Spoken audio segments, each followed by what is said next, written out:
Yes, sir. What's going on, everybody? Welcome to the 95 North Sports Machine. Thank you for joining us on this primetime Wednesday night, 8 o'clock, week 9 in the NFL. Pits two NFC teams. The Dallas Cowboys fly down to the Mercedes-Benz Stadium to take on our beloved Atlanta Falcons. And gentlemen, man, joining us, of course, Antoine Smitty Smith, Chris Tipmore, my brother Broto, but we have two very special content creators representing the Dallas Cowboys this evening. We have Jay Tuck and we have Aisha. Ladies and gentlemen, how are you this evening? We'll go to Jay Tuck. Oh, actually, no, we'll go to Aisha, the lady on the panel. How are you? Absolutely. How you doing, Aisha? I'm doing well, man. We don't get to play all that much, so it's kind of cool to see how y'all are operating down there.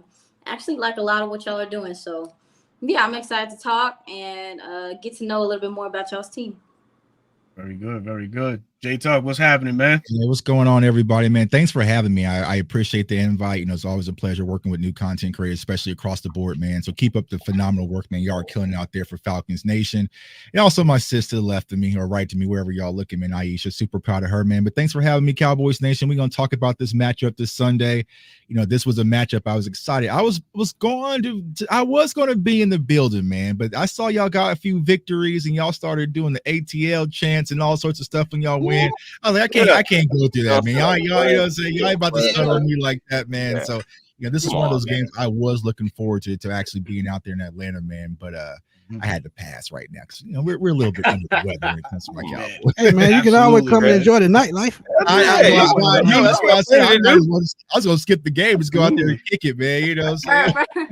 First of all, Tuck is married. He can't enjoy that nightlife. Oh, man, I can enjoy it from the well, I can enjoy it from the that changes things, then, Mr. Tuck. You know, yeah.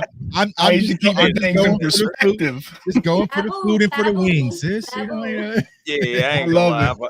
If that was me, I'm not going out there yet. Don't do it, bro. Don't do it, bro. Don't do that, man. Definitely. The Atlanta life, the nightlife offers a lot. Gotta be careful. But shout out to everybody in the chat. Shout out to all the Dallas Cowboy faithfuls in the chat as well. Thank you guys for supporting your team and supporting these two wonderful content creators on hand. So the Falcons and Cowboys, last time they played was in 2021, and it wasn't really a contest, man. Dallas really wiped the floor with the Falcons, man, to a tune of 43-3. And then ever since, man, it's been like a tale of two organizations shifting left and right. Dallas definitely ascending, as one of the superpowers in the NFC the last couple years. The Falcons trying to find their way, just, find some footing in the NFC period. Been going through a lot of quarterback shuffles, and it now finally seems to all solidify with Kirk O'Chain's under center for these Atlanta Falcons, as we all know, signed Kirk Cousins in March in free agency.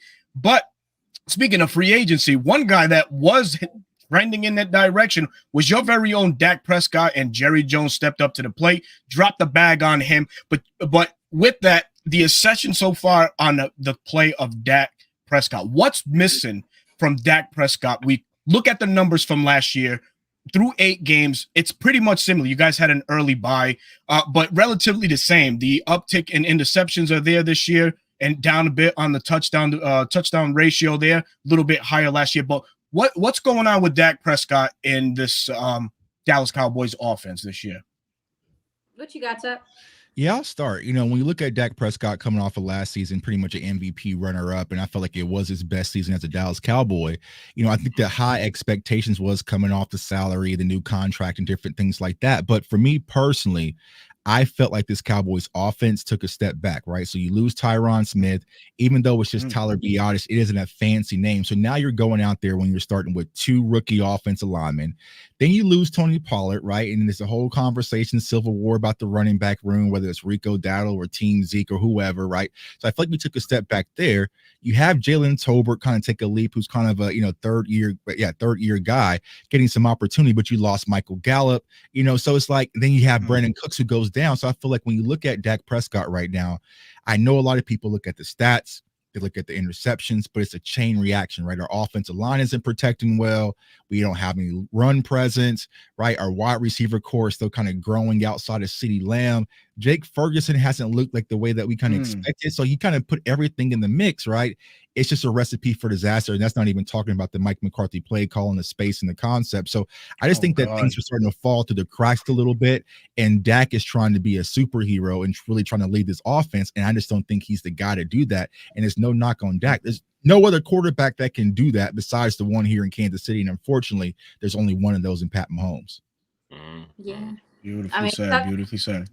Yeah, I mean, Tuck kind of said it all. I mean, especially too, I didn't know if he was going to touch on, the concepts and what, this play calling here looks like as well. But none of it is conducive for your quarterback to have success at this point. And the Cowboys' inability to run the ball last year they weren't that great at it, but at least people were at least threatened by Tony Pollard. But at this point, like, we're not even threatening with run game. I mean, and the Cowboys, they're having trouble running against light boxes, big dog.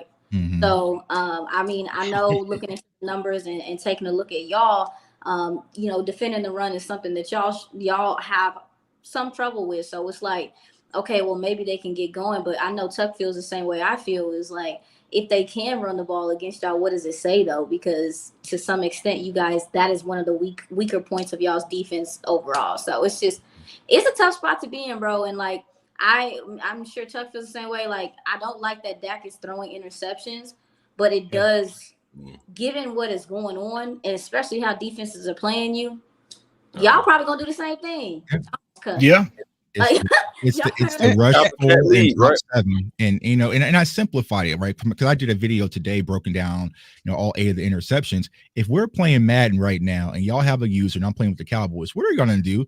Move y'all user towards CeeDee Lamb. Like, teams aren't dumb, right? They know it's pretty much CeeDee Lamb or bust when it comes to our offense, and they're taking that away and saying, you know what, if Jalen Tolbert beats us, then so be it. If Jalen Brooks, you guys probably don't even know who that is, so be it, right? Or if Rico Dowdle or Ezekiel Elliott kind of emerges to have his career, so be it. But we are not going to let you beat us with CeeDee Lamb.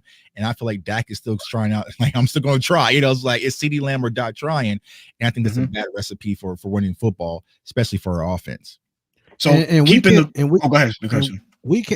be that team that y'all start running the ball against. So this game, we have injuries at the linebacker position. So I can see them running a couple more 3 safety sets during this game. Put Richie Grant in the box and in the slot to help against the run. So look, we said Ezekiel and Dardell, they're not doing good at running the football, but we give up 132 yards a game, so that's not good either. So to offset that, you got to find a way to be creative and shoot those run gaps. And I can see Richie Grant a little bit more in this game, especially with the injury to Troy Anderson. And Nate Lamon, to me, is still injured because he doesn't look 100%. So definitely doesn't. Small wins. So we are bringing it down. JT Bertrand has a concussion. So it's gonna be tough, but you got to be creative. So, and Jay Tuck was talking about CeeDee Lamb and how defenses obviously know what his skill set is. One of the megastars at the wide receiver position, and also was, treated as such. Jerry Jones and company gave him a bag too in the offseason. But, going up against a Falcons stingy secondary that ranks 18th in the league right now. So to my guys, how important is it to make Dak Prescott and company one-dimensional from the jump? This is a team, as mentioned, that cannot really get going on anything on the ground. I think they only average about 77 rushing yards per game. I could have that stat wrong, but I think that's what I last saw. Really nothing going on. Zeke and Dalvin Cook look like a shell of themselves. So there's a lot of pressure on CeeDee Lamb. But how important is it for the Falcons to, just put the playmakers, on these guys and really force the handoffs and try to rank up this run defense really that isn't that great either. So how important is it to make Dallas one-dimensional from the jump? I'll go to Bro Talk with this one. Yeah, go ahead, Kale. I mean, it's key. We saw what San Francisco was able to do and limit the Cowboys' offense, making them one-dimensional. Just like Jay Tuck said, is you start keying in on CeeDee Lamb. The safeties can kind of shade over, and they're not worried about the other guys. They're not worried about helping with their run fits, run support. So if you get them in that one-dimensional spot, people like Jesse Bates can free roam a little bit, especially if CD's to his side, cheat a little bit and just look where Dak's keying in down the field. And then you have Justin Simmons returning as well, who has that playmaking ability that can do the same thing as Jesse Bates. Haven't seen it really this year besides the game against the Chiefs. So maybe this week he just kind of learned and what he needed to do, but you make the team one-dimensional. I'm an avid Dak defender, and these guys can speak to it as well. Mm-hmm. But when you get him in those situations where it's CD or bust, that's where the mistakes start happening. That's where all the Cowboy fans start saying, oh, Dak sucks. He's not living up to his contract, et cetera, et cetera. And that just benefits us as a Falcons defense that, yes, we are struggling against the run. And I think the Cowboys will find success, more success than they've had this season. So it's going to be substantial, critical, whatever word you want to use, that in the first half, you make them one-dimensional and you get them behind to where Mike McCarthy has to abandon the script, and it's pass heavy. It's like, let's throw the ball as much as we can because we got to play catch up. And that's a great point, right? Because I've talked about this.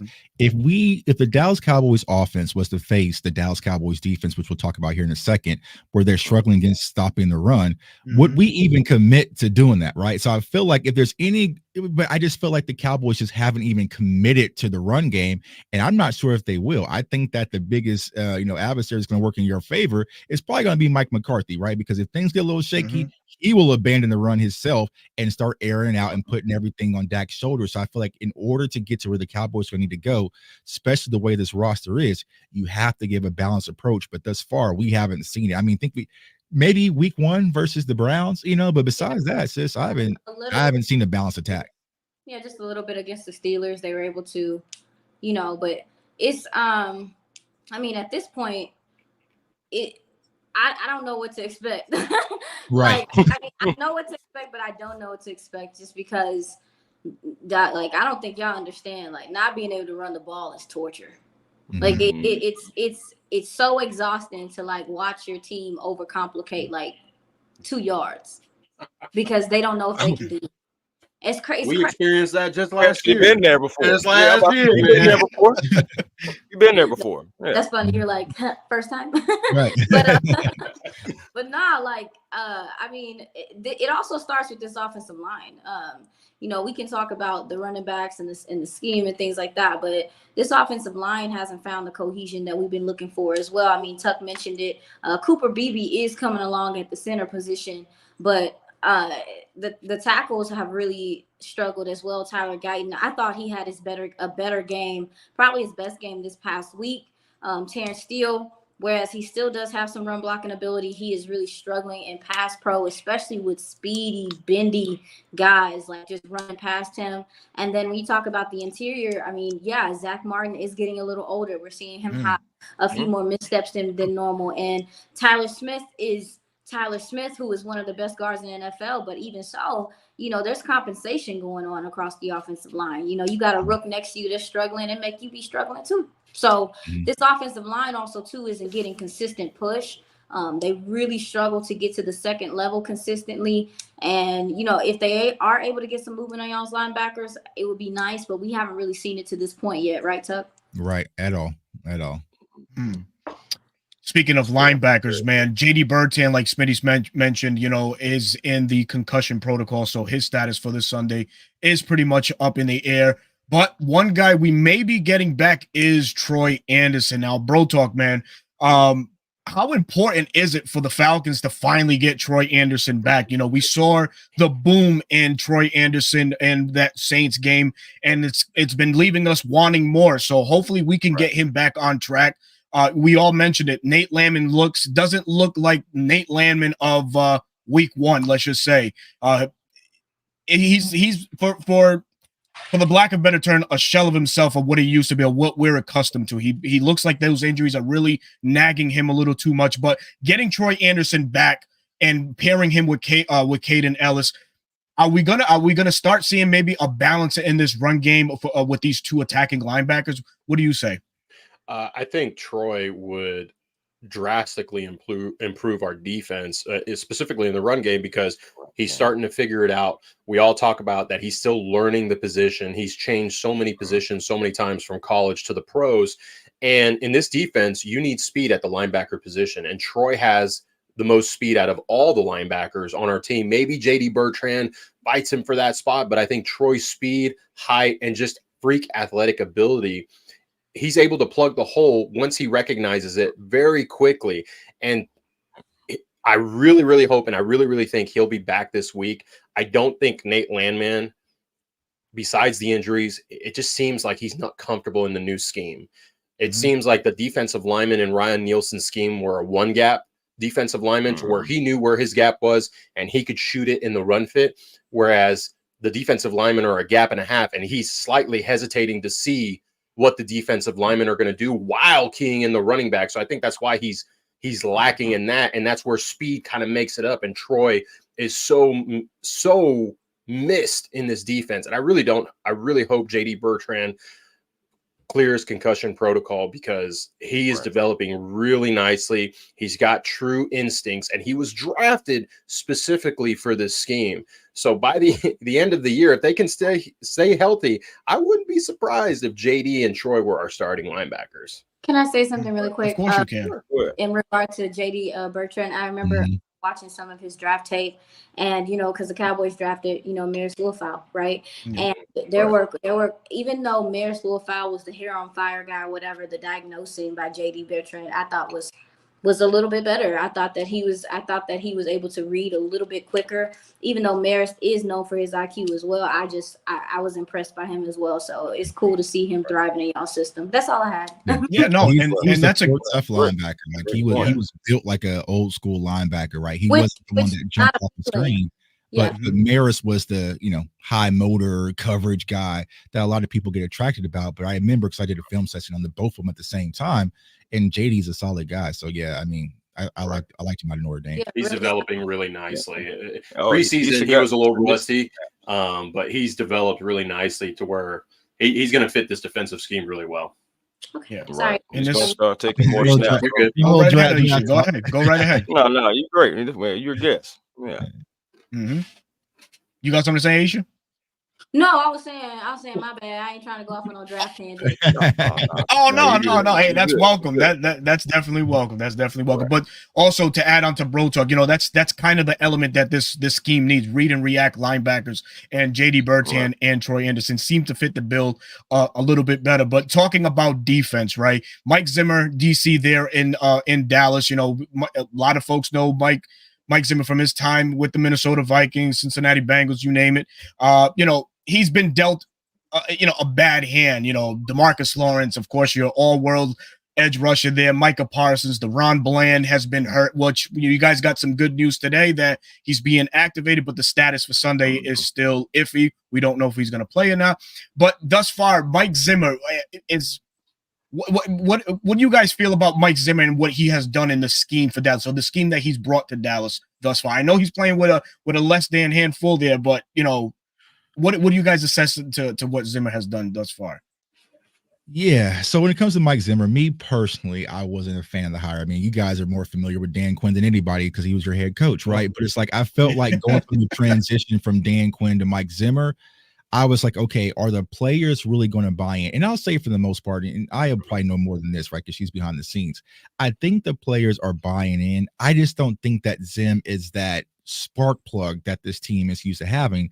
And then you take away some of the talent. I just don't think that he has the proper ingredients to even cook. Now, last week, he did a phenomenal job with the empty cabinet. Like he was baking a cake with all sorts of ingredients that we didn't know that we had, right? And our offense kind of just failed us. But I feel like for the most part, a lot of people, when it came to the Zim hire, they wanted discipline. They wanted, some of the mental errors and the effort. Like they thought that was going to be the boost on top of what Dan Quinn already established. And you look at this Cowboys defense, you're seeing it worse than ever before, right? You're seeing people, not give 100% effort and the finger pointing and not proper assignments and, all these different things. So it's kind of hard to gauge Mike Zimmer because one, he's on a 1-year deal. I think that was one of the dark clouds of this entire offseason. We have an entire staff on all 1-year deals. You move on from Dan Quinn and you bring an entire coaching staff on 1 year. So is he going to be able to actually build this defense in his image? I don't know. So the only guy he really brought in was Eric Kendricks, and everything else was kind of already established for him. So, I would kind of give Zim a mulligan, but this far, I just think our defense has taken a step back. I think the biggest step back that we saw, Dallas Cowboys under Dan Quinn, we were known for being turnover machine, like getting turnovers, getting interceptions. And I mean, I don't even know the last time we got in a turnover. I mean, we even gotten one. So it's like We just miss a lot of those opportunities with Dan Quinn. And then when you have the interceptions, combine that with not getting turnovers, the turnover margin for the Dallas Cowboys is horrible. And me personally, that's my winning formula in the NFL is the turnover margin. Yeah, I mean, Tuck said it all for the most part, but you know, Tuck talked about the transition from Dan Quinn to Mike Zimmer, and one of the things that I was actually excited about more so was the usage of the safeties and how that was going to change in a Zimmer system. Having more coverage guys, you know, Dan Quinn loves a box safety or a strong safety to be in the box. However, you know, in a Zimmer system, you need to freeze. I wanted to see a little bit more of that. I thought that would be interesting. And also, too, with Dan Quinn, it's cover 1, cover 3 all day. We haven't even gotten to see some of the exotic things that, you know, Mike Zimmer does do on the back end with secondaries because they're not getting enough pressure and he just doesn't have the guys to do it because of injury. So I also think, too, one of the philosophy changes that I don't know if you thought about it, but I didn't think about it at first, was just how Mike Zimmer's system requires a strong guy in the middle. And when Dan Quinn was here, he really emphasized getting more 3-techie, get up field, you know, DTs. And so when you look at that, I mean, that worked for Dallas at that time for the pass rush ability, but now they don't have guys on the interior that are strong to hold up blocks. And that is something that is essential to what Mike Zimmer likes to do, and in turn is putting a lot of stress on his linebackers. The linebackers aren't even being able to do some of the things that he uses them to do typically. So they're not, to your point, Tuck, like they're not really even getting the opportunity to rush the passer because people can run the ball on them. You mentioned the talent and all that stuff, but as far as this philosophy changes and stuff like that, it's like this is a very big change. And I think Cowboys Nation, and I'll even include myself, especially in the beginning, I didn't know how big of a change it would be from a schematic standpoint. But then also too, I think the temperament, to your point, Tuck, is different as well with they handle things and how they're being coached. So yeah, I mean, I'm off my box, but yeah, it's a lot going on. No, definitely. Well spoken, well explained too, man. Yeah, absolutely, man. Smitty, on to you, man. So the Falcons, known in their early years of always being blessed with wide receivers, you know, Julio, Roddy, but we haven't had a duo in recent years like Julio and Calvin. Now we're starting to make our circle around the NFL, and Drake London is becoming a household product. So is Darnell Mooney, which, may I add, is probably the steal signing when it's all said and done of the 2024 campaign for our Falcons. And what you can, you know, best way you can explain it, man. Darnell Mooney and Drake London on this Falcons offense to you is what, my friend? Your mic. Uh-oh. My bad. There we go. Now you good. They came out and said it earlier today, man. Who gonna stop us? You got to pick your poison, and I agree with them a whole 100%. Y'all seen Darnell Mooney when he was in Chicago, man. He did not have a quarterback. And he still went for 1,000 yards in 2021. He's tied a career high in touchdowns with 4 right now. So I expect that to probably double with the way Kirk Cousins get him the football. But you got a guy that can line up in the X, a guy that can line up in the slot. You see him line up in the backfield, run wheel routes. So you got an all-around guy. And we talked about having a number 2 receiver. We did not know we were going to get this kind of production out of this guy. So you get this kind of production out of a guy you have for 2 more years. You may have Drake, him, Kyle, and even Bijan in the pass game. That may be all you need to make this offense uber explosive. They get the vertical threat that they need, and you see it with him also, a guy that runs a 4.4. He's not that big. To me, he's a or Deshaun Jackson. That's the way I see him. That's the style play that I see out of this kid. But they got a real good steal out of this guy. And going forward, including this game with Deron Bland, Trevon Diggs, he's going to get them a run for their money this game. And we've seen how he's played the last couple of weeks. He keeps improving and keeps improving. 3 games over 80 yards, 1 for 105 yards against Tampa in that barn burner. But I expect him to have another good game this week. because I don't see nobody stopping him, especially if the Falcons get that run game going. See how you guys get to talk about multiple offensive weapons? Must be nice, man. Must be, you know what I'm saying? I used to have I used to have multiple running backs, tight ends, Mari Cooper, CeeDee Lamb, have it your way. Good old days, Cowboys Nation. For you guys, the most surprising thing is how Jake Ferguson has been utilized, man. He was a monster last year. I had him in fantasy. He did quite well. It's just this year, man, I don't know. Something's missing, man. Is it that McCarthy doesn't trust in his abilities like he did last year? Is it the pressure that Dak Prescott faces on every drop pass? Something's got to give, because that's a lot of talent right there at that tight end position. Something that you can really construct an offense around, kind of like what we're starting to do with Kyle Pitts. You see Kyle Pitts, he's been going off the last 3 weeks. And Chris, I'll bounce to you on this question in a second.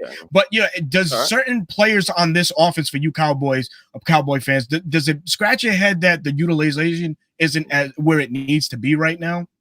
Well, I mean, so you want no. I mean, in regard to Jake Ferguson, number one, he is dealing with a knee that he's been dealing with for the majority of the season. If I'm not mistaken, it's like an MCL sprain type situation.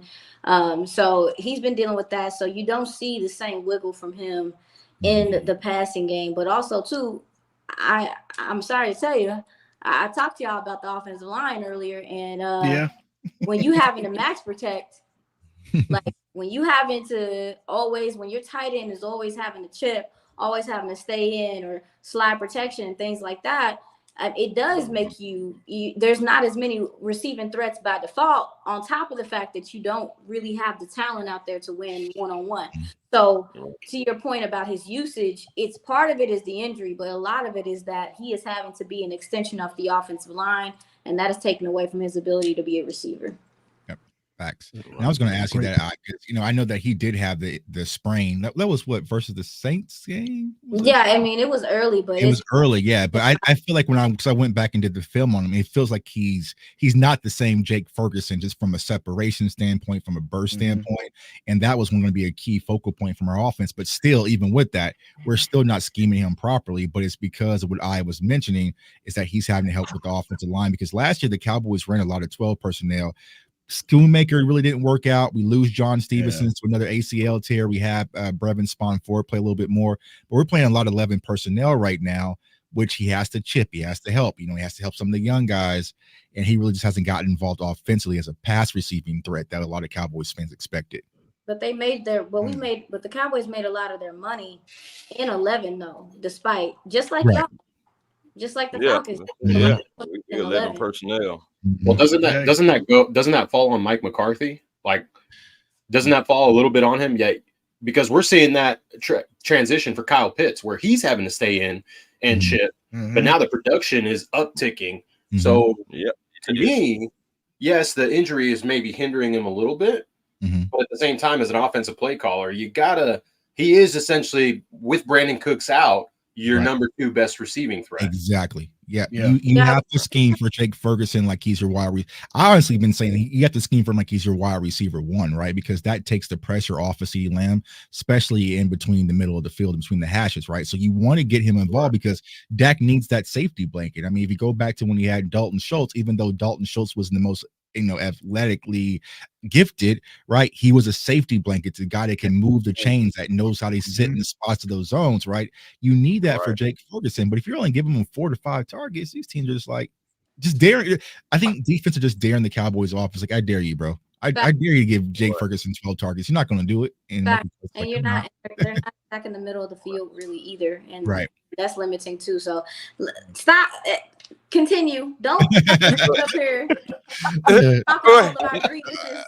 No.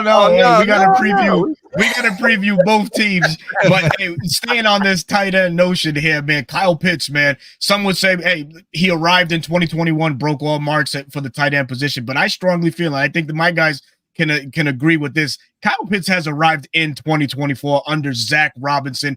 finally knowing how to properly utilize this young man and his talents, hit him in stride, man. He's not like we've mentioned so many times on this show. He's not a guy that's going to find the soft zones and coverages, sit there and wait for something to happen. No, you got to hit him in stride. And damn it, Kirk Cousins has been hitting him in stride. So, Chris, other than the bonehead benching that he took last week against Tampa Bay on that play, he deserved. Kyle Pitts getting him. Yeah, he did deserve that. Getting him going early and often in this game. What's your thought on that, brother?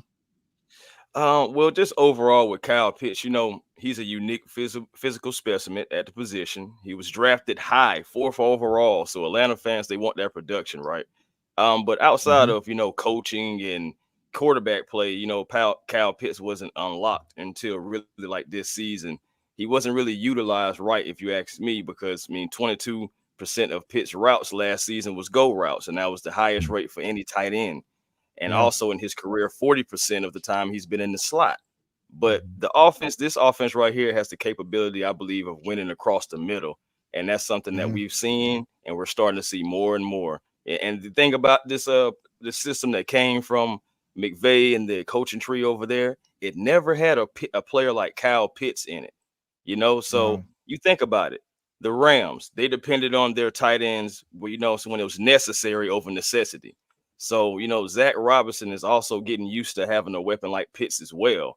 But you see, the more you move him in line, the more he's starting to take off.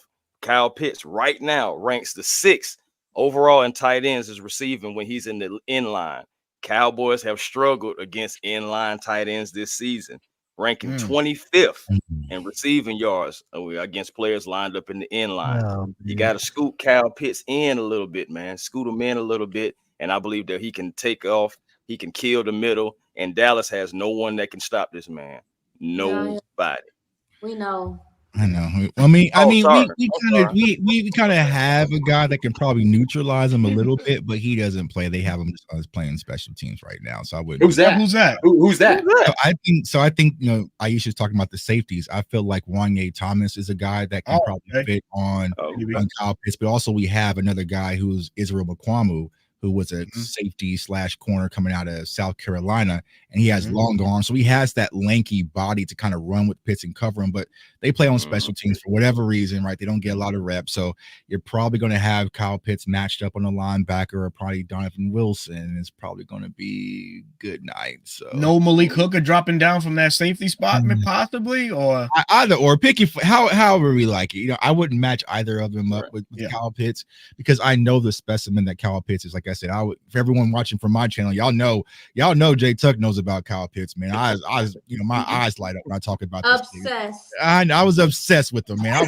I was so hurt. And I love Micah, man. See to my dog Micah, man. But I was obsessed with this kid coming out of Florida, man. But he's so dynamic, and I just feel like the Falcons never figured out how to unlock him, like you mentioned, bro. Yeah, just the go routes, like that's not his game, right? No, you have to catch him in stride and give him the ball in his hands and let him go use his God-given ability. I just feel like, look at this Cowboys defense. I don't understand or really see how the Cowboys are going to be able to match up with him. But also to consider Drake London. And you also go to talk about Bijan, who we haven't spoken about yet. Like, they're going to have to pick their poison, but their poisons are deadly when it comes to this Falcons team. So it's going to be, One thing that I would like to see more. It's good to feel. It's good to be spoken about. One thing I would like to see more. One thing I'd like to see more of, y'all talked about Kyle Pitts. I would love to see that 83-inch wingspan in the end zone. I would love to see them take more shots at the end zone with Kyle Pitts, because they do that, man. I don't think they can cover him, man. 83 inches at 6'5", it's impossible. Yeah. He's phenomenal, and I just think, from a Cowboys standpoint, I mean, I would feel more confident about our defense going up against your offense if we were healthy, right? So if you told me I had Micah Parsons, you told me I had DeMarcus Lawrence or Deron Bland, to be honest with you guys, I would probably bet that he doesn't play. I think it's because his 21-day window is going to close to make a decision. They were just like, okay, we're going to make you active, but I would be shocked if he plays. So then that leaves us limited at corner. I'm not sure since they spoke about Kalen Carson, who was our rookie corner, but even if he's healthy, he was struggling as well. So outside of that, we just don't have the ammo, y'all. And I think that's the most difficult part when it comes to this Cowboys team. But even when we had the ammo, we still wasn't shooting properly, so that's so that's the biggest concern. So Cowboys defense have to worry about two guys that are leading the league in receiving yards. Like we have two guys that are over 500 receiving yards right now that you guys have to worry about. Right. And then you throw in Kyle Pitts and, like you said, Bijan Robinson, who the past few weeks has been running very, very hard. It seems like he's just been. It's almost like he's fully healthy, like he has no injuries and everything, and you'd be able to see all his twitches, all his little shifty moves. And then you still have our bowling ball, our bully, Tyler Algier, to still have to deal with to wear you down in the fourth quarter. Falcons got to win the time of possession here. We got to continue to beat you down, and then just go ahead and just sweep you on in the dustpan later on. But wow, that's something that we got to do, man. Hey man, I'm sorry, man. Hey man, Aisha, go ahead, Aisha. She's waiting. She's giving signals. Like, yeah. I ain't got no ramble to shoot back, so you might be on your own. Help. Go ahead.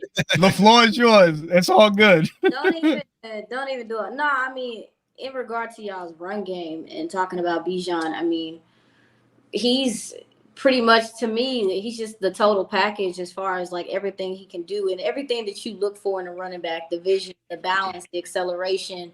It's just to watch him play, I can't describe it. It just feels like poetry in motion, and to see him, y'all talked about Zach Robinson. I think Zach Robinson, looking at y'all's scheme and just kind of looking at how the ball's distributed, man, one thing that I noticed is that the guys, like y'all's receivers and stuff, they believe in what the scheme is.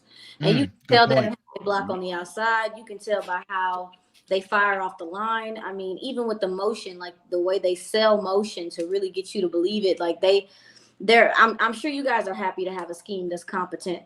So you have no idea. Listen, I'm not about to sauce y'all too much, but I do think. No, go ahead. We have been talking about 7 or 8 years. We're ready for this. Kill us on Twitter, you got to remember, you just wiped the floor with us a couple years ago, 43-3. We need something back. I'm not gonna do all of that, but I do. Man, love football, and I love when it's done correctly. So seeing it come together has been cool. I do have a question though about y'all's offensive line, because we look at our offensive line and we say like, yeah, you got a couple of spots where guys aren't as good, but you should be able to do some things. With the Falcons offensive line, if I'm not mistaken from what I'm looking at, y'all's tackles aren't super great, but they're athletic, so you guys get them out in space and they're able to do some things on the move in the screen game and stuff like that. So how does y'all offensive line work? Because I didn't see a powerful offensive line. I saw a very, how do I say it, just savvy in a sense of how it's schemed for you guys, and it really gives the running backs choices. In the right. Just sense, like that's what I saw. Can y'all explain y'all's offense? Kale, go ahead and do your thing. Yeah. Listen, right. Our left tackle has been under scrutiny since he was drafted. Good old Jake Matthews, living up to his dad's name, Bruce. For those of you that are unaware, Bruce Matthews of the Houston Oilers was a All-Pro Hall of Fame tackle. And it seems that Jake has kind of found his groove. We talk about dad strength. For those of you that are dads, dad strength is a real thing, and he's kind of picked it up. He is an athletic left tackle. Same with Caleb McGarry when it comes to the run game. So if I had to say there was a weakness at any point, it would be him in the pass protection. So that's why no DeMarcus Lawrence, no Micah Parsons. It kind of gives me a sigh of relief because we won't have to chip as much. And that's the one weak point. Even our backup center, Ryan Musial, has played phenomenally in the absence of Drew Dahlman, who was just activated. So he could be returning to the lineup too. And he thrives in the run game.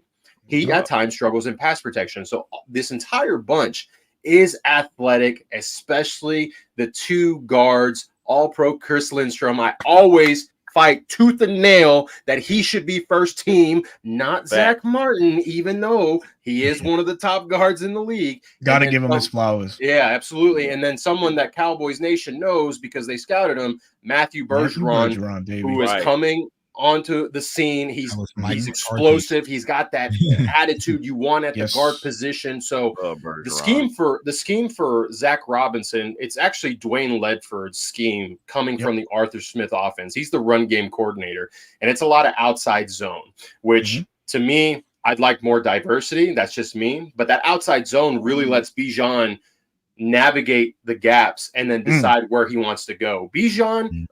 Tyler is more of a either hit the hole or one cut and go. Bijan is more of that patient runner that's going to either, could be the A, B, or C gap that he's going to hit.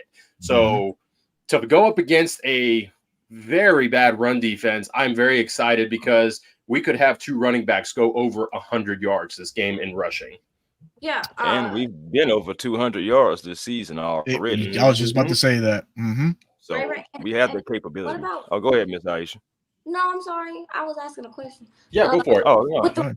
Because he was explaining y'all's run game, I wanted to ask about Ray McCloud because I don't. Obviously, he's not. I think is he more like an extra receiving threat? So you could say that, yeah. He's actually a weapon. You can line him up anywhere on the field as well. You see him in motion a lot. You see him. Yes. Go ahead. It's very manipulative in how y'all use him. It would have been in the role that Rondale Moore would have played for us. He would have been that gadget guy, so to say.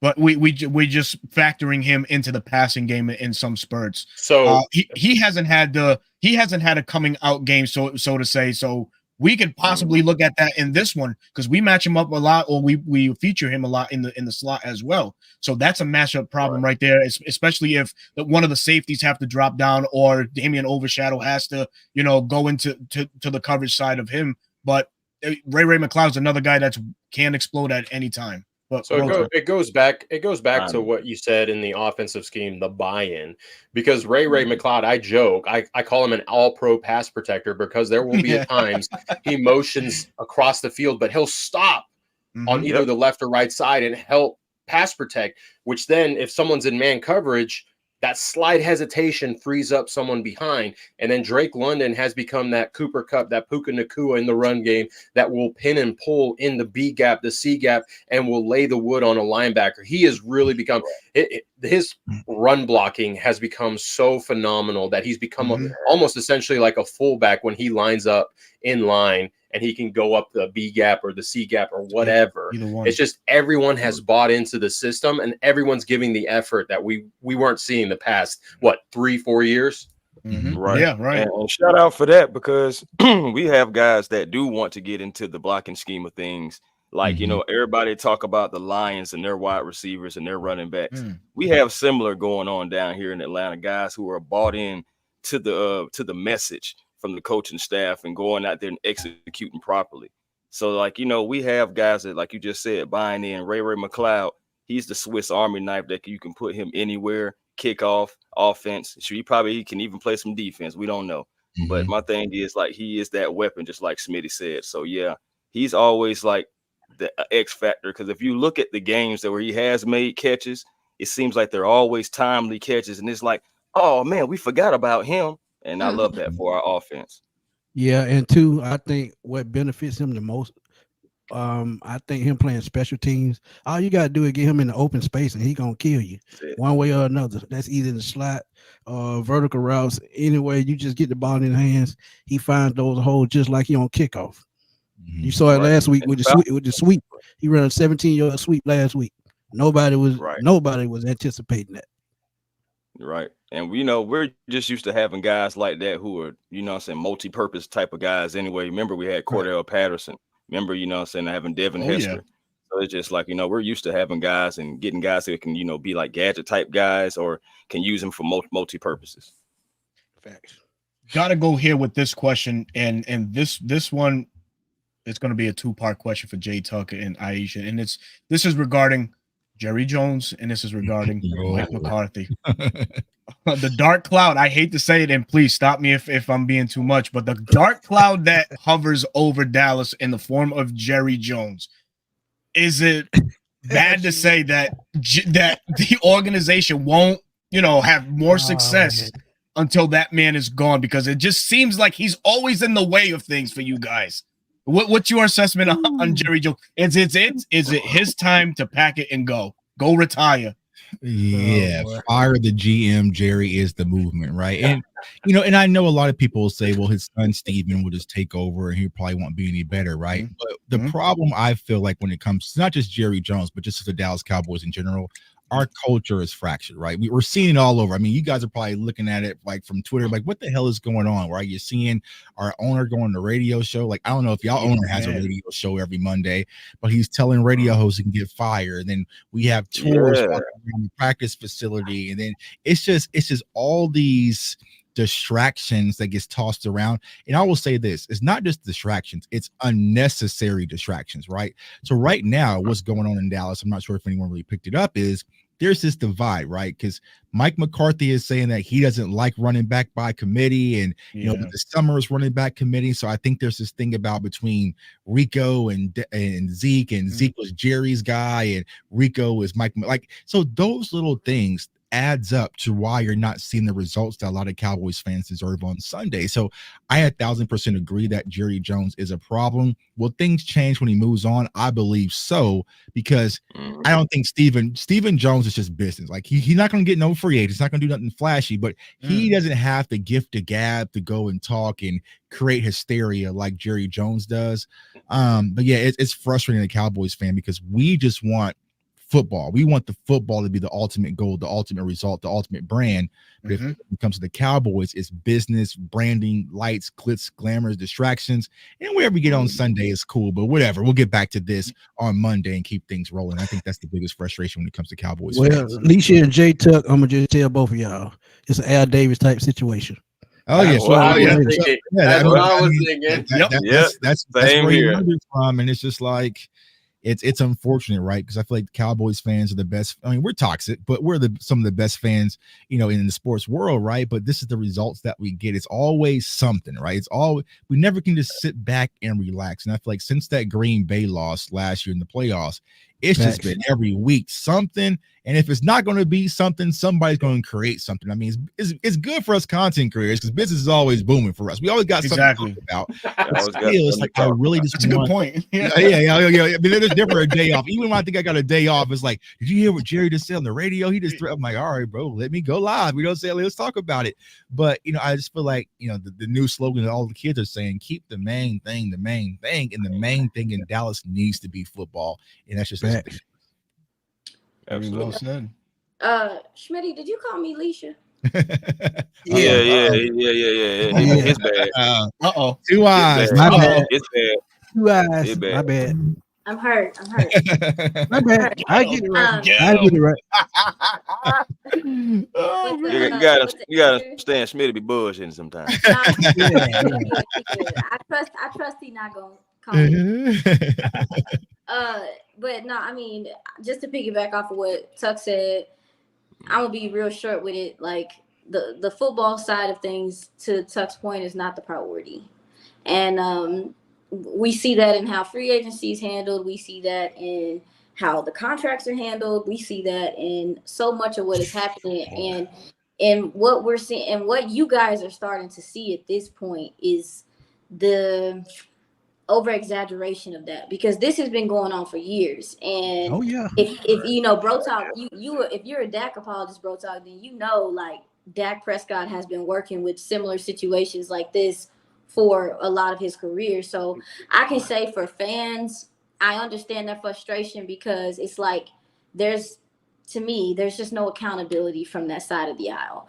Because considering the talent that the Cowboys have had, I do believe that if it wasn't how it is here in Dallas, somebody would have got tapped on the shoulder for getting knocked out the first round every year. No, facts. But because there's no, and another thing too is like most of the time when teams, like the drought that the Cowboys are in, as far as how long they haven't even gone to an NFC Championship, when this normally happens in NFL, people stop buying tickets. People stop coming. People start putting paper bags on their head.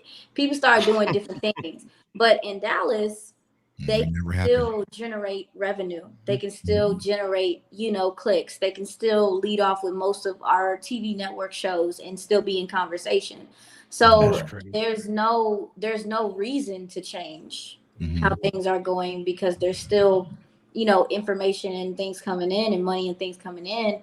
And that is affecting what is happening on the football field. It's like the lines are very blurred. And I think with football, it needs to be very clear how serious you are about your operation. So, yeah, we're frustrated, man. I'll say I'll speak for myself. I'm glad that people like y'all and people are starting to understand, like, number one, Cowboys fans' frustration, but also, too, why we haven't seen the team get over the hump. This is why. Like, this is why. This is how things have been run here for a long time. And they just so happen to get good talent that kind of covers up a lot of this stuff. But at this current juncture, it's clear as day. And, we just kind of having to work through it as content creators. So, yeah. In case of point, right? You guys brought in Kirk Cousins and then you drafted Penix, right? I haven't heard a peep about that in months since the draft. Like, now, you will underline hear some hearsay on that. Yeah, you will hear. Just wait for a Michael Florio article. He'll talk about it. No. I got it from Michael That was Florio. in Dallas. If that was Dallas, it would be every week. It would be every week. The market, man. It's the market. Fellas, don't act like the Seahawks game just didn't happen and we had exactly right. Michael Penix looks ready after one freaking pass. But one pass. Oh my God! It doesn't go up the echo chamber to where we hear, But it's like for us, everything is magnified, right? It's the star on the helmet, and it was Dak Prescott and Cooper Rush, And then what does Jerry Jones do? He comes out and pours gasoline on Dak Prescott and Cooper Rush. Now, nobody in their damn mind think there's a quarterback competition, but Jerry said, you know what? Let's pour some gasoline on that and just let it, and just I don't know. And we go through this in Atlanta. Don't think we don't, because about 5 years ago, we had 3 players that were taking up most of the salary cap. Julio Jones, Matt Ryan, Deion Jones. So we go through the same thing. You just saw it this year. When Austin Bryant stepped to the side and let Terry Fontenot do his job. But that's the difference. That's the difference. As a GM separate to where he can just be the owner and just kind of have a little bit of say, but Jerry Jones is the jury, he's the judge, he's all of it. All he cares about is the money. I actually live in the Dallas market, so I see it firsthand. My in-laws are Cowboy fans, so I hear the frustration every single weekend, all the time. So I'm actually knee deep in the Cowboys because I live in the city, so I know exactly what fans go through. I knew I liked you. Girl talk gets it. He gets it. Yeah. So before we move on to our last segment, I have another question for Aisha and Jay Tuck, and this is gonna be rapid fire. I'm gonna give you 3 names, and you just give me a quick reason why. I'll give you the scenario. Mike McCarthy is out in Dallas at the end of the year. You have Bill Belichick, you have Ben Johnson, you have Bobby Slowick. Who are you going with, or who fits this culture in Dallas? Go. I would go with Ben Johnson, but the Cowboys aren't going to go with Ben Johnson because we like the desperate. We like people who are out of work. So I would think it'd probably be more Bill Belichick-ish for me, because Ben Johnson's going to come with demands and leverage because he's going to be one of the hottest coaches' names. So, but me personally, I would go with Ben Johnson. Yeah, I'm just because he marries his run game to his passing game in such a way. Also, too, he got beautifully done. He got a little disrespect in him too. He schemed his left tackles open. He schemed his left tackles open better than we schemed Jake Ferguson open. It's crazy. Like he schemes his tackles open better than we scheme our wide receivers open. Man, don't say that. Why would you say that?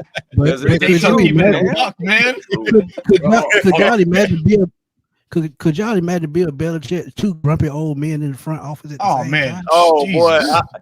I don't. That's a new movie right there, Netflix. And that's the real thing to talk about Mike McCarthy quickly.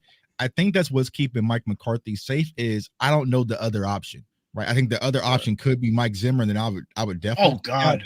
If this was when we had a Dan Quince on the rock, I think Mike McCarthy would have been gone. If Sean Payton was still available, then I don't see Belichick coming in under Jerry and letting Jerry run the show still. Like, that's just not Belichick-ish. You know what I'm saying? Yeah, because if y'all remember that back in the 90s when they hired Bill Parcells and him and Bill Belichick, the same person. Exactly. So, the same thing.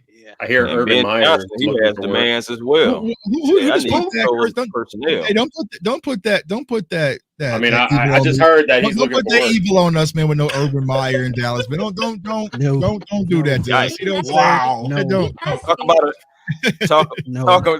Talk about talk about what it is, Nightmare on Elm Street, a new nightmare. Yeah. I'm just messing. What you got, Yeah, no. So this is great. Thank you guys, for coming in and really just talking about your Dallas Cowboy. I hate to say the word woes, but unfortunately at 3-4 and the way things are going, it just feels that way. But you guys have been keeping it very transparent and keeping it a buck. So now we move on to the last portion of the show where we go. You want to go X Factors? Let's go X Factors, and then we go score prediction, and that's the show. So X Factors for each one of our ball clubs. I'll go with Bro Talk. Bro Talk, what do you feel? X Factor for this Sunday, 1 offense, 1 defense for the Falcons. Go, my brother. I'll start with defense, and I'm looking at you, Mr. Third round trade person, Mr. Matthew Judon. It's been a while since he's wiped his face mask from a sack. Okay. You guys talked about the offensive tackles for the Cowboys struggling against speed guys. Well, he's not a speed guy. And I've watched Terrence Steele since his days at Texas Tech. And if you can start bullying him around, you can make things happen. So, Matthew Judon, I need something from you this Sunday. And offensively, it's the two-headed monster. What do we call what they don't want to be called Thunder and Lightning anymore. What do we call them? The running backs. The running back. I need chunk plays. I need clock. I need clock eating ability, because even if we make the Cowboys one-dimensional, if Dak and CD are on the field, things can happen. Things can get hairy. And Falcons have PTSD. Falcon fans have PTSD when it comes to games that you should win, and then, they lay an egg. So I'm looking at you, Bijan and Tyler. Give me something good. 2 100-yard rushers. I love it, man. Chris. Oh, man, okay. I ain't gonna lie. I was kind of going Judon too. Forget you, bro. But let's see. I'm gonna go for offense. I'm gonna go with the whole entire offensive line. Continue to keep Kirk Cousins upright, because when Kirk Cousins is kept clean, he first of all, the man completes 72% of his passes, for one thing. 10 touchdowns, only 1 interception. It's when he gets pressured, it's when Kirk Cousins gets into trouble. That's where 6 of it, the rest of his interceptions have come from, all 6 when he's being pressured. And of course, the percentage is down by 12%. From 72 to 60. So the offensive line continue to keep Kurt upright so he can continue to throw accurate passes to our receivers, our skill players, period, getting them open, being able to hit them in stride. This is a time where the Falcons can really use this to kind of beat up on the Cowboys a little bit and get right, continue to fine tune things as you continue to push forward through the season. Defense, I'm going to go. That's kind of tough. Defense, I think I'm just going to go, honestly, Grady Jarrett. I need a little bit more from you, sir. I mean, you're coming off an injury, I understand, but if you're going to be out there on the field, I need you to give maximum effort. He's played well, but he hasn't been the Grady that we just really have been accustomed to. So I need Grady Jarrett to give that line some push. Bully those guys in, man. We got to get some sacks. We got to get Dak on the ground, man. We're a bottom of the league in pressures, QB hits, QB sacks. And luckily, we have our back end, our secondary, who has 7 interceptions, which ranks us 9th in the league. But we got to get home against Dak, because we don't need him back there smoking cigarettes, having all the time in the world to find a receiver, though. You don't need that. Very good. Smith, what you got? Yeah, I'm going Darnell Mooney on offense. Like I said, man, I can see him having another big game. He's going to be possibly on the number 3 corner for the Cowboys, and I think he's going to take advantage of that. And so is Kirk Cousins. The way their chemistry has gone from first game all the way up to now, I would have never guessed it. So Darnell Mooney would probably be my guy on offense, because, like I said, you can move him around, slide X, backfield, whatever you want to do. He even throws flea flickers. Guess that. Darnell Mooney on offense and defense. I'm going to challenge Jimmy Lake, like Kev always say. You got to challenge Jimmy Lake, because Chris said it with the secondary. Secondary has to be key to this game, especially we're not getting home with the pass rush. I think Jesse Bates is going to have to be that guy this game. He's going to have to play in the box up front to cover those tight ends and running backs because the linebackers, they are horrible at covering. So, again, I would like to see more 3 safety sets this game to help with that. And Richie Grant plays the slot well. I can see him in the box as well. So, Jimmy Lake scheme up something where you can make plays with this secondary. A.J. Terrell, another interception last week. That's 2 this year. That's more than he had the last 2 years combined. So, Jimmy Lake, scheme up some of this secondary, man, to make plays and force turnovers. Okay. Absolutely. I'll go last. I want my guest to go first. So, J-Tug, Aisha, please, your X factors for this game for the Dallas Cowboys. Yeah, I'll go first. Even though it's kind of contradictory what I talked about earlier, it's going to have to be Dak Prescott, right? I feel like if anyone's going to lead this offense, help ain't coming, y'all. Help ain't coming anytime soon, right? Saying offensive line, we're not going to trade for nobody. We're not going to trade for no wide receivers. Our running backs are who they are, right? It's going to be up to Dak to play smart football and lead this offense and get them on track, right? And I feel like this team can rally offensively behind Dak Prescott. Defensively, we need a whole lot of help. But I'm going to go with DeMarvion Overshown, right? I feel like DeMarvion Overshown is a guy that can be a spark plug for our defense to go out there, meet Bijan in the A gap and B gap and also stop some of those outside zones. But also, like, he was converted safety to linebacker at the University of Texas. So he has some of those coverage skills and he's kind of lanky, has that size. So maybe he can disrupt Pitts a little bit as well.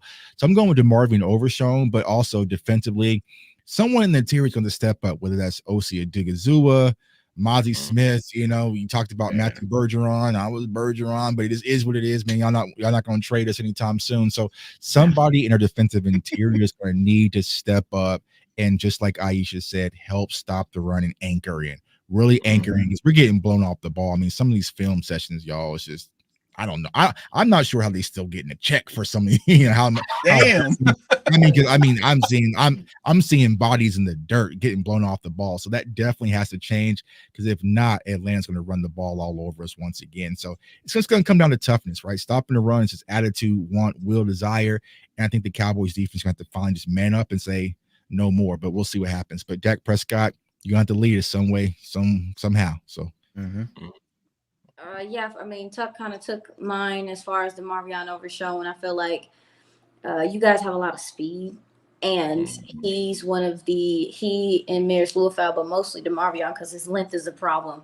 It's one of the only guys that I think can match that intensity, but also to fly around and make some plays. Also, too, we have had the opportunity to see him do some blitzing off the edge. Maybe attacking the tackles that you guys are saying like. They are doing fine, but you're not going to They're doing okay. Yeah, you know what I'm saying? Like, so DeMarvion Overshown was my defensive player, but I guess I could factor in Maris Lewifeld as well. And again, like, those are just our 2 fastest linebackers. With what's happening with the defensive interior for the Cowboys, it puts a lot of stress on this linebackers, and you guys do so much out the backfield. I mean, sometimes y'all go 21. I mean, bro, listen, they're gonna have their hands full. So that'll be my defensive side, and on the offensive side of the ball, listening to y'all talk about y'all's defensive line, I think the Cowboys' offensive line is my X factor and how they play. If they're able to get anything going in the run game to at the very least keep y'all honest. At the very least, keep y'all. So for me, I want them to dictate coverage as opposed to letting coverage control what they do. Going so we'll see. Those are my 2, the offensive line and DeMarvion Overshown as well. Right. I'm going to go defensively. I'm going to go Damone Harris for the Atlanta Falcons. I mean, the Atlanta Falcons, the good one, I think, right, Bro Talk? I think that Damone Harris's presence in this Falcons defense the last 3 weeks has helped the run defense actually come down a bit. I think the Falcons are now ranked, 21st, but 21st. But I think a lot of that has to do with Damone Harris's. 21st. Yeah, man. A lot of that has to do with Damone Harris's play. Sets the edge really well. He's been getting to the, kind of been getting to the quarterback. And as Jimmy Lake and Raheem has been saying, the sacks are almost getting there, and Damone has almost been getting there. I think he has some favorable matchups this weekend against your Dallas offensive line. So I look for Damone Harris to make some noise in this game. Offensively, I got to go with Bijan and Tyler, right? That's the thing. You got to attack the weakness of this Dallas Cowboys. Gave up 223 yards last week to a San Francisco team without Jordan Mason, without McCaffrey. So what are you going to do to really stop, a two-headed monster like this, right? You stack the box. Now you have liabilities on the island, and some other guys that draw some coverage assignments. So it's pick your poison, as Jay Tuck alluded to earlier. So my X factors are Damone Harris in the running back tandem of Algier and Bijan Robinson. And we'll go into our last portion of the game where we include the chat, and everybody please get involved. Score predictions, ladies and gentlemen. Score predictions.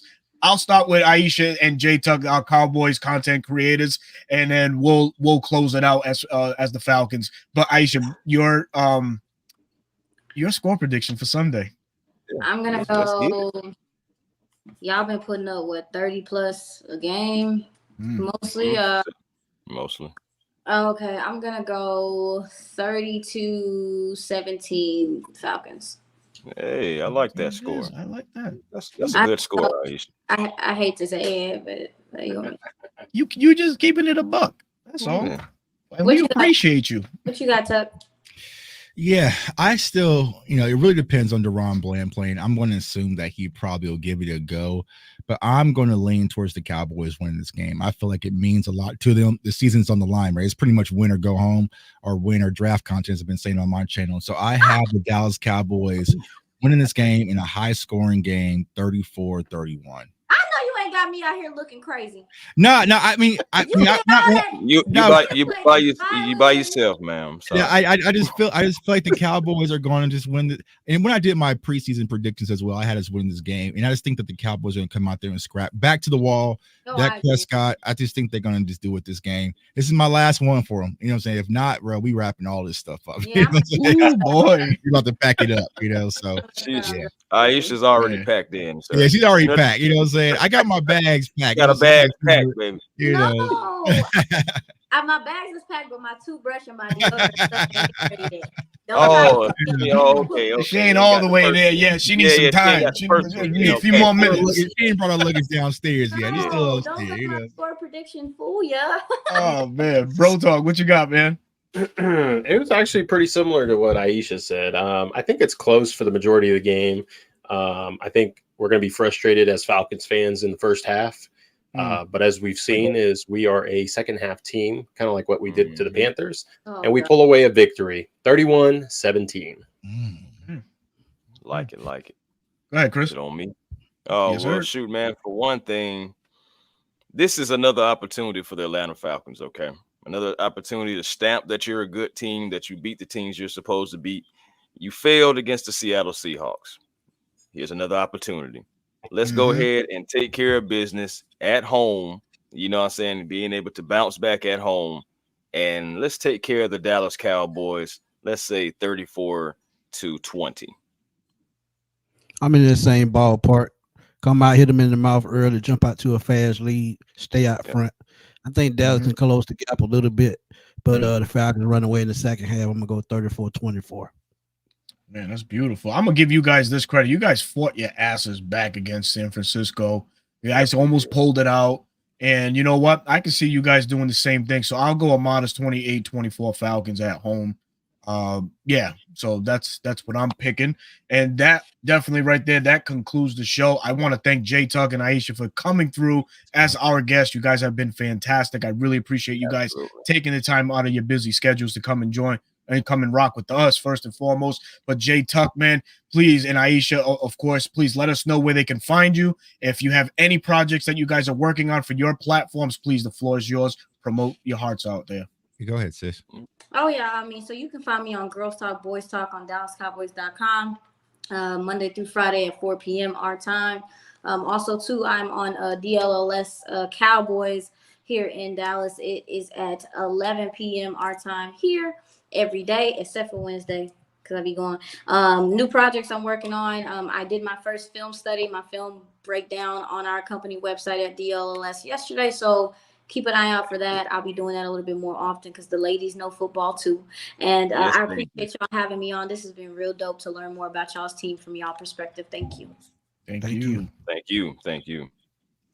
Yeah, you can find me at all social media platforms at JTuck151. That's Twitter, Instagram, and also TikTok, man. I'm a little delayed on TikTok, but we working around on it, man. So appreciate you on TikTok, man. But my YouTube channel is CFO Sports. Come on through, man. We do a lot of Dallas Cowboys content, but we do a lot of draft content, man. It's kind of my specialty. So we're about to start gearing up actually this Saturday, start breaking down prospects. And it's not just about players the Cowboys might take. They might be Atlanta Falcons like Kyle Pitts, right? So come over, like to have a stuck on that. You know what I'm saying? Like, yeah, man. You know, I should at least get like a gift card or something for y'all. You know what I'm saying? Like, we got a gift card for you, Sunday, brother. Oh, we don't draft tight ends in the first round, Tuck. Well, they did it, and it's damn sure panning out right now. But yeah, man, just come over, like talking football. Follow me on Twitter. Also, I have the X Picks Project with my guy Des Bryant. I'm on Twitter as well. So if you're into sports betting, do a lot of different things. It's create a community for a lot of sports bettors and cappers right now, giving out free picks, free plays. There's a lot of community fun stuff, man. Tying fans closer to athletes is pretty much Des's motto, man. So having a good time over there. So yeah, thanks for having me on, guys. I appreciate it. Keep doing an incredible job, and hopefully the Cowboys get a win on Sunday. I can come back on, maybe Sunday and maybe flex a little bit. You know what I'm saying? Post game, you're more than welcome to come through post game. We'll be on. Either I'm gonna come back on, or you're gonna send me the link and I'm gonna ignore it, man. I know. Wow, you're a real one, man. Ignore it. I love that. That's cool. We're gonna get left on red. Yeah, that's cool. Yeah, so I got to take a shout out to you said that. So hopefully we'll see y'all in the playoffs. Yeah. Right. Yeah. Playoffs. Ooh, we got a long way to go. Cowboys aren't even thinking playoffs. Hey, Jay Tuck, man, you can't forget tomorrow night. What time does the NFC East Roundtable come on? NFC East, we don't know, right? Because a lot of these people forgot we're fathers, and a lot of people forgot about trick or treat. Halloween. They're old, you know what I'm saying? It's Halloween. Yeah, they're done, but we got little ones. I'm like, y'all, you know what I'm saying? I forgot about I'm out of that phase. I'm but the thing is, my door is going to be ringing nonstop. My dogs are going to be barking. So I was like, we got to get the proper time. But yeah, the NFC East Roundtable on Roundtable Sports, man, we do that every Thursday night. So, come on over there, man, rocking with the guys. It kind of sucks right now because my team ain't giving me no ammo, but it's a good time rocking with them over there. Man, I bet Rio's giving you a hard time over there. Here's the crazy part. I believe in the Commanders more than Rio believe, but now he's flexing on me, bro. It's like, I had you as a playoff team, and you told me I was tripping. So it's like, actually, bro, you're like, damn, man. Shout out Rio, man. Started from the bottom. Now we here, man. Yeah. Bro, talk to him, man. Oh, you guys know. Find me at BK Squared on Twitter. Daily Atlanta Falcon content, thoughts, and whatever have you. Not just Falcons, but NFL as a whole. I actually commented on J Tuck's post about Micah Parsons. I don't know if you saw it, but which one? Micah Parsons is going to be a Falcon soon. You might have scrolled right past that one. Yeah, see, I left you on red, bro. But you can also find me on TikTok, daily content. I actually just did a film breakdown of the Dallas Cowboys, couple plays from the 49ers games. I do breakdowns of everyone, not just Falcons, on TikTok. And then the YouTube channel, still dragging my feet on it at Dirty Bird Central. It's coming, guys. I promise it's coming. Chris.